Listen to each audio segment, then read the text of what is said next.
Hello, and my name is Pete Rushmer, and I'm your host today of A Half Dozen Things podcast.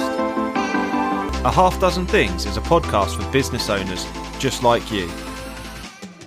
Whether you're an underdog hungry for success, or you're already smashing it but want to continue to level up, we are here each week for you to get insight and learning from the very best in the business. No fluff, no BS, and no self-proclaimed gurus talking about how easy business or life is.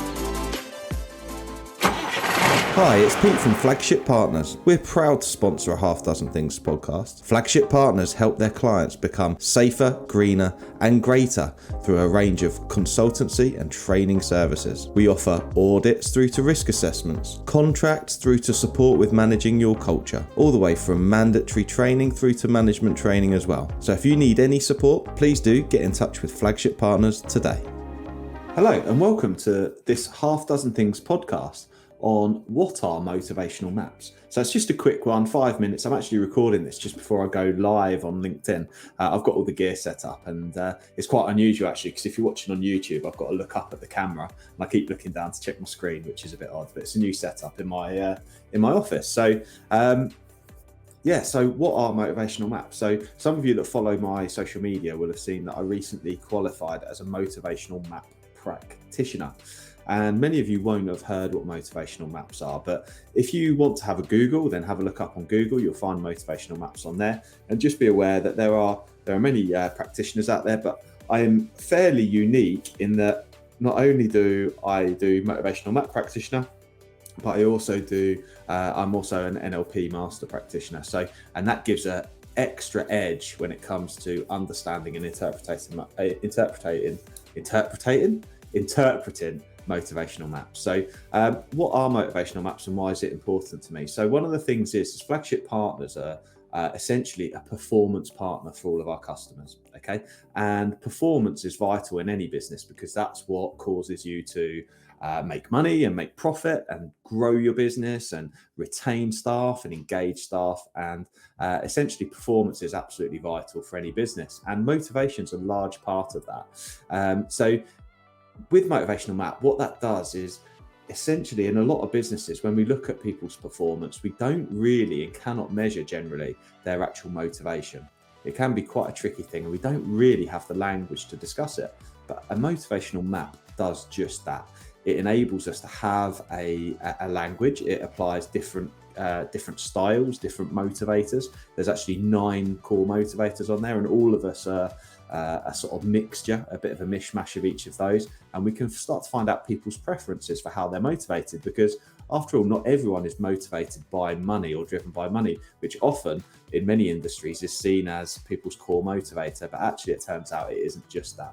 There's lots of different stuff around stability and freedom and obviously relationship drivers as well, around people being friendly with other people at work, people getting the opportunity to stand out. There's lots and lots of different motivators. So motivational maps is essentially a survey that surveys an individual, and what it does is it will give a measurement for managers to be able to see firstly how motivated an employee is, but also what their motivations are, so that we can start to structure reward systems and recognition towards those motivators to keep our teams highly engaged. Now, engagement's absolutely fantastic for any business because it means people stay. It means they come and they stay.